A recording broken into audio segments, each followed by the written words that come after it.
Welcome back to Esoteric Ramblings. I'm Jesse Arnold, and today I'm going to be doing my comic haul rundown for Wednesday, October 21st, 2020. Welcome back. It's been a minute since I've been here, or 2 weeks, I guess, technically. Last week was a bit of a full week. Didn't have much time to do these videos, and since I'm doing them for my own enjoyment and fun, and hopefully providing some information to those of you who are watching, and maybe some entertainment, I'm not going to force myself to squeeze these in if I've got too much other stuff going on. So I apologize for missing last week's comic haul review. There was a lot of good books last week, and so I'm just going to get right to it. I'm going to do my rundown. So I'm going to start with the event books, go alphabetical, and then cover of the week and my top book this week. There was only one that really hit me hard enough to feel that it needed a special thing. So no top 5, no top 3, just a number 1 book. Maybe 2. We'll see how I deliver this as it goes. So just going to get right into it. First up is the next chapter of Ten of Swords, part 9 of 22, Ten of Swords, Excalibur number 13. So back to the book that has kind of been the seed for this whole series. This was pretty good, getting to see Betsy and Brian Braddock kind of face off and deal with the whole who is Captain Britain. This one, I don't know if it's because it's getting crammed into the whole Ten of Swords story, or if it's its own thing or what, but this issue, it was a little confused as to what was going on, why the dynamic was going the way it was. I feel like I've maybe missed something from past books, so I look forward to rereading this all when it's complete and see how it goes. So up next is part 10 of 22, Ten of Swords, X-Men number 13. This one was actually pretty fun. It's in the whole new Dawn of X, House of X, Powers of X world, Powers of 10, whatever. It's writing an alternate history for Apocalypse, which may or may not exclude his previous past. I'm not sure. But I like it. Whatever it is, however it fits, I do actually kind of like this take on Apocalypse more, or in addition to what's already been established. So, some weird creaking going on in my apartment here.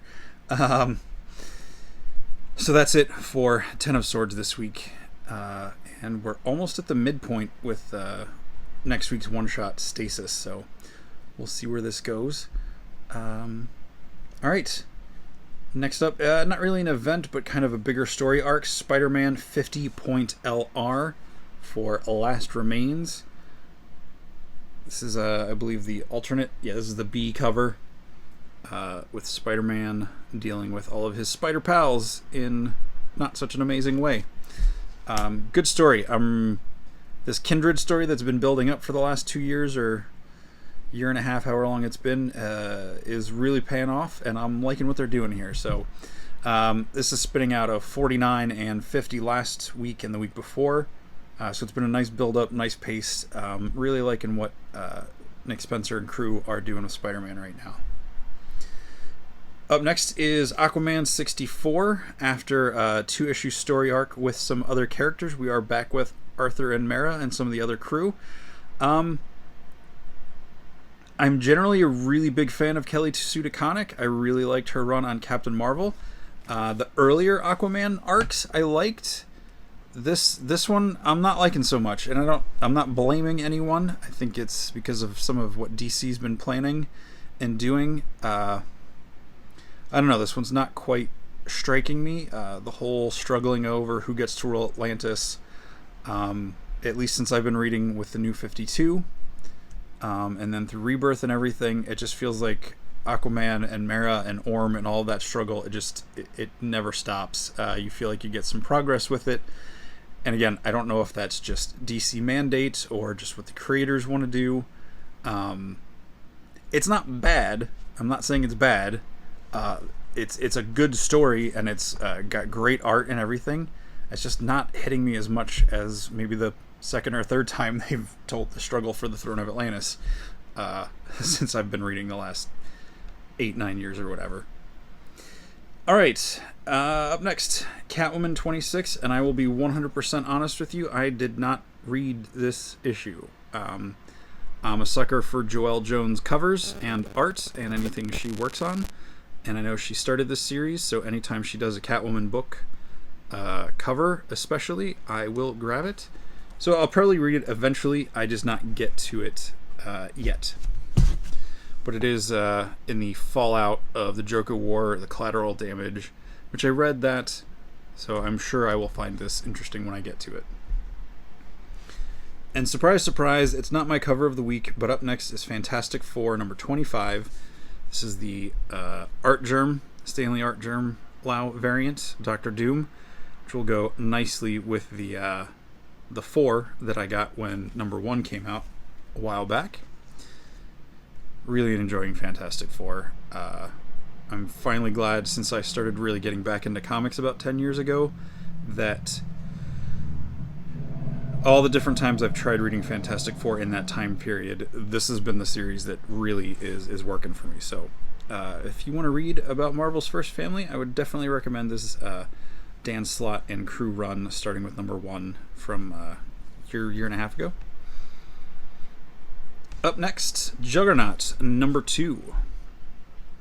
Again, this is a character, I know I said with issue 1, he's usually just the big bruiser, fighter, breaking stuff, whether he's on the good side or the bad side. And this story is doing a really good job of fleshing him out and making him actually an interesting character and not just a weapon or a mode of destruction within the series. So really be interested to see where the rest of this miniseries goes. And alright, looks like I'm gonna reshuffle this and make this my cover of the week. Also doubles as my number 2. I'll do a top 3. So number 3 in the countdown. So number 3, or is it number 3? In my top 3 countdown for the week is Sera and the Royal Stars, number 8 from Vault Comics. And this does have a very beautiful cover. This is actually really close to one of my favorite covers this week. But this series has been fantastic. I feel bad I don't know any of the creative names off the top of my head. They are down here. John Suey, Audrey Mock, Raul Angulio, and Jim Campbell as writer, artist, colorist, and letterer, respectively, for Vault Comics, with Karina Plaja as assistant colorists. Yes, Sera and the Royal Stars, I believe there's 1, if not 2 volumes out already, or there will be after this one. Could be wrong about the number of issues in the collections, but Vault Comics has a lot of really great books, and this is one of my favorites. This and Heathen was fantastic. So this series, I think it's been in my list before. Great fantasy adventure series set in a fantasy world I'm not familiar with very well. I mean, it's not an existing one, but it definitely has more kind of Eastern culture influences in it, and I really like that. It's fun to see things that, with the fantasy elements I know from like Western fantasy, it's hitting different, and I don't really know what's going to happen next, and I really like that. So Sera and the Royal Stars, issue 8, was a really cool issue, and that series is great. If you have not read it, I highly recommend it if you enjoy fantasy. Alright, so my cover of the week, like I said, doubles as my number 2 pick for the week, and that is Fantastic Four number 25, the Mark Brooks cover. Again, continuing with the Chadwick Boseman tribute, and there's another great piece of art on the back. But yeah, Fantastic Four 25.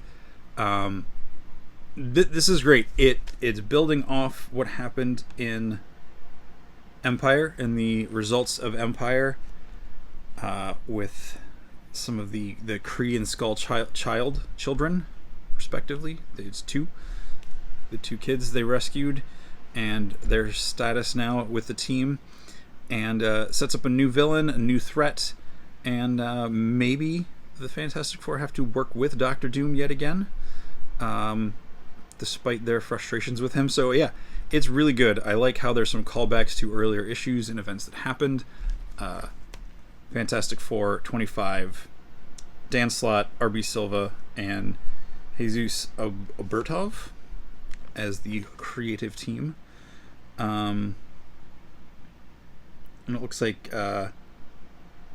Paco Medina and Will Robson did some art. Yeah, because there's some backup stories in here as well. So it's a bigger issue, extra stuff. Great series, or great issue, and great launch point for the next story arc. And we've come down to it. My number one pick of the week is Teenage Mutant Ninja Turtles number 110. This issue is great. Raphael has long been my favorite turtle, and when IDW started this series, I was really intrigued by this character, Alopex, this Arctic fox mutant. And the fact that they eventually worked them together to be a couple, it was really sweet, and I really like that storyline. And so getting to see them go out on a date in Mutant Town, as all of the mutants, or the people who were turned into mutants a while back, are now forced in this basically mutant ghetto inside of New York City. And just the adventures. They're a great pair. So it's largely following them, and it's also got Leo doing some very ninja-y recon, which is nice to see. And some of the new characters they've developed, and the younger kids that the Turtles have taken in as part of now the Splinter Clan, has been really good. I cannot sing the praises of this story enough. If you are a Turtle fan, the TMNT from IDW that started back in 2011 is a solid series. Highly recommend it. And this issue 110 was a nice... I know I've said it before on this series a couple times, that I really enjoy when you get to see the characters be characters and not just fighting or dealing with whatever the next threat is. So this issue was another one that just really landed that, and I really appreciate it.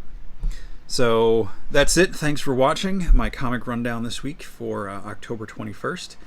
Hopefully I will be back kind of with my normal routine next week, and if I can get another toy review or movie review or something in the next couple days or over the weekend, I will do that. So yeah, that's it. Thanks for watching. I'm gonna quit rambling here and just get on with my day. Hope you guys have a nice afternoon, day, morning, whatever it is. And I'll see you next time.